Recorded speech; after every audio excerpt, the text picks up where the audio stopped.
Hello everyone, রাত্রে মনে হচ্ছিল কাচ্চি খাবো, তো দুইজন একসঙ্গে চলে গেলাম কাচ্চি ডাইনে। সে অফিস শেষ করেও সময় পায় নাই, আমাকে নিয়ে চলে গিয়েছে ওইভাবেই কাচ্চি খাওয়ানোর জন্য।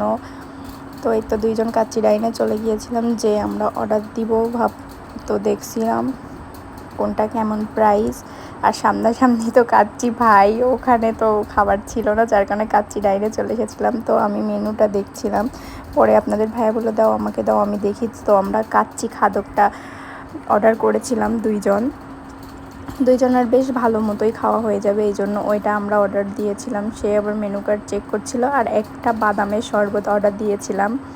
তো আমাদের কাচ্চিটা চলে আসলো, তো তাকে বলছিলাম উঠাই দাও খাই।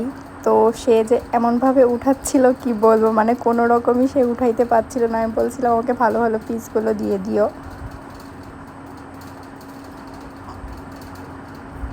তো দেখুন আপনাদের ভাই আমাকে উঠাই দিচ্ছে, তো আমরা খাওয়া শুরু করলাম। আর আমি বাদামের শরবতটা অনেক বেশি ফেভারেট, তো ভাবছিলাম কাচ্চি আগে খাবো না বাদামের শরবতটা আগে খাবো। তো খাওয়া শেষ করে আমি তো বাদামের শরবতের দিকে লক্ষ্য করে রাখছিলাম। তো তারপরে বাদামের শরবতে আমি একটু খেলাম, খুবই মজা, এত পরিমাণ টেস্ট, আপনারা না ট্রাই করলে বুঝতেই পারবেন না।